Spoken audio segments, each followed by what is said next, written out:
Shalom, salam dalam kasih Tuhan Yesus Kristus. Saudara-saudara sekalian, sermon today hari ini berjudul Jangan Salah Fokus. Jangan salah fokus. Saudara-saudara, saya mengajak untuk membaca dalam 2 Tawari 16 ayat 8 sampai dengan 9. 2 Tawari 16 ayat 8 sampai dengan 9.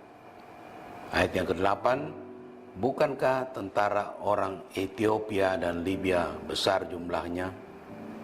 Kereta dan orang berkudanya sangat banyak, namun Tuhan telah menyerahkan mereka ke dalam tanganmu, karena engkau bersandar kepadanya. Ayat yang ke-9, karena mata Tuhan menjelajah ke seluruh bumi, untuk melimpahkan kekuatannya kepada mereka yang bersungguh hati terhadap Dia. Dalam hal ini engkau telah berlaku bodoh.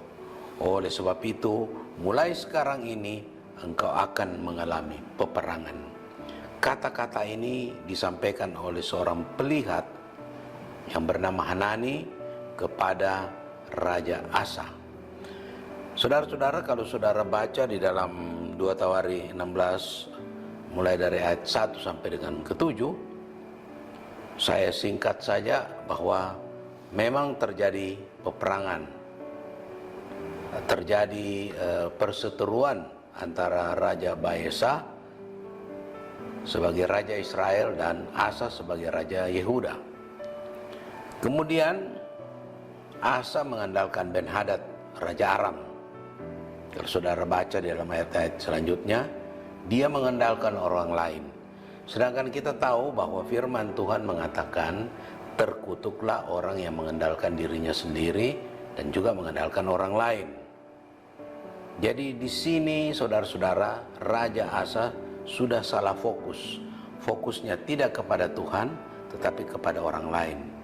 Jadi Tuhan sudah mengatakan, terkutuk orang yang mengandalkan dirinya atau orang lain. Kemudian dia melakukan penyogokan dari perbendaharaan negaranya, menyogok kepada orang lain, yaitu Raja Ben-Hadad. Memang Ben-Hadad itu menyerang balik kepada Baesa, Raja Israel. Tetapi di sini ada yang Tuhan tidak kehendaki, dan pelihat yang bernama Hanani ini disuruh untuk menegur Raja Yehuda, yaitu yang bernama Asa. Kita tahu saudara-saudara, Tuhan mau kita sebagai pengikutnya itu berharap dan bersandar kepadanya, bukan kepada manusia. Karena manusia tidak bisa dipegang kata-katanya, karena manusia juga yang lemah. Segala kekuatan, segala kemampuan ada dalam tangan Dia, dalam tangan Tuhan. Oleh karena itu, Tuhan mau, apalagi Raja Asa ini sebagai contoh, dia adalah pemimpin Raja Israel. Tentunya di Raja Yehuda maksud saya. Tentunya Tuhan mau supaya Raja Asa ini menjadi contoh. Ketika dia mengandalkan Tuhan, Tuhan akan memberikan kemenangan yang besar. Seperti ketika tentara Ethiopia dan Libya itu dikalahkan.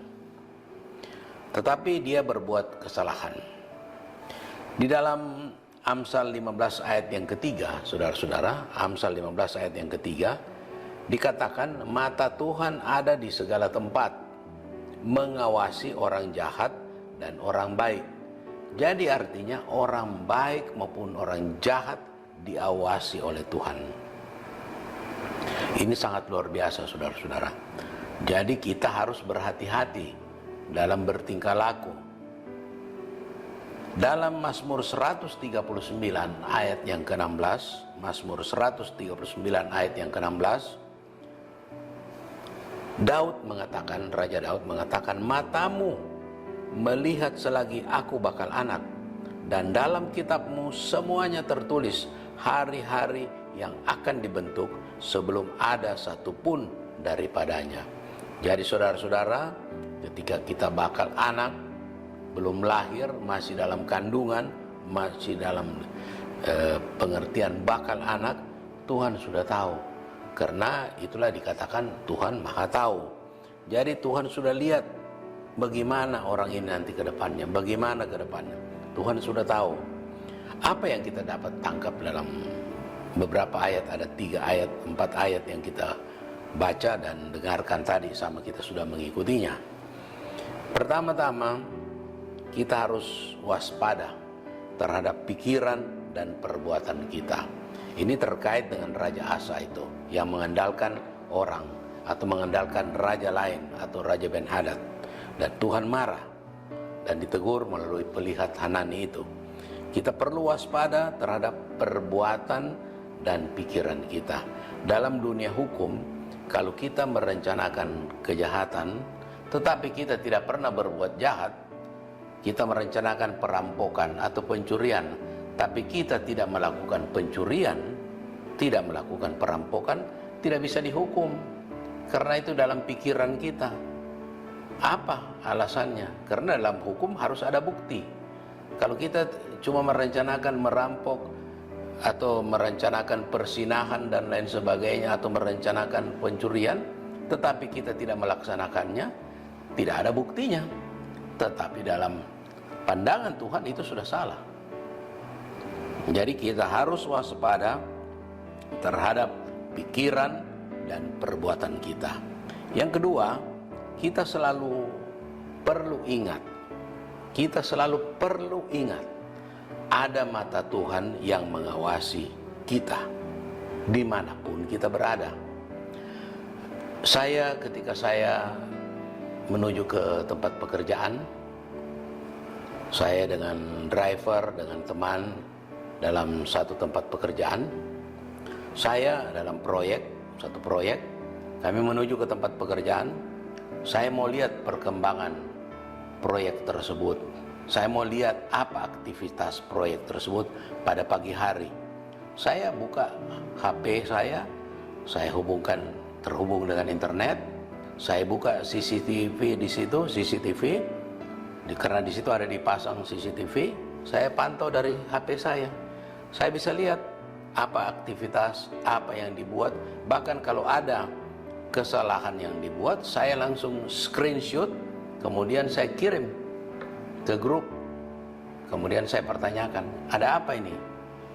Kenapa berbuat begini? Jadi saya bisa lihat aktivitas. Ketika saya lihat belum ada aktivitas, saya bilang sama teman seperjalanan dengan driver, ini karena kemajuan teknologi, kita bisa memantau orang. Padahal saya berada jauh, berkilo-kilometer dari tempat pekerjaan. Bahkan saya sementara dalam melakukan perjalanan, sementara dalam on the way menuju ke tempat pekerjaan, saya sudah bisa memantau, lihat layar HP saya, apa yang terjadi di proyek tersebut. Saya bilang, inilah berkat kemajuan teknologi. Tapi saya katakan juga kepada mereka, apalagi mata Tuhan. Kita saja sebagai manusia ciptaannya, dengan bantuan teknologi kita sudah bisa melihat, apalagi Sang Maha Pencipta, apalagi Tuhan. Dia bisa mengawasi kita dimanapun kita berada. Kita saja manusia bisa melihat begitu, apalagi Dia. Jadi memang kita harus hati-hati, selalu waspada, karena ada CCTV-nya Tuhan yang memantau kita, atau dengan kata lain ada mata Tuhan di mana-mana yang selalu mengawasi apa yang kita buat. Dan yang ketiga, kita perlu selalu memiliki hati yang takut pada Tuhan. Dengan memiliki hati yang takut kepada Tuhan, tentunya kita kalau mau berbuat jahat, kita pikir 2 kali, mungkin bukan 2 kali, tapi 10 kali. Karena ada yang mengawasi kita. Kita perlu berpikir 10 kali, karena kita mempunyai hati yang takut kepada Tuhan. Waduh, jangan buat begini, ada Dia mengawasi. Memang saudara-saudara, mudah diucapkan. Hati itu berkehendak, tapi tubuh itu lemah. Tetapi walaupun kita tahu hati berkehendak, tubuh lemah, tapi kita harus melatih tubuh kita, melatih sedemikian rupa supaya kita bisa kuat, supaya kita bisa bertahan, supaya kita tidak melakukan hal-hal yang melanggar firman Tuhan. Hidup memang perlu ada perjuangan, harus diperjuangkan, bukan dengan bersantai-santai. Kita sudah tahu begitu, keinginan daging ada, tetapi keinginan roh sering bertentangan dengan keinginan daging. Dan kita harus tahu melatih tubuh kita, mengatur tubuh kita, dan mendisiplinkan tubuh kita atau daging kita. Karena seperti yang saya katakan tadi, hati berkehendak tapi tubuh lemah, daging itu lemah. Dan yang terakhir, yang keempat, kita diawasi sebagai orang yang baik di mata Tuhan.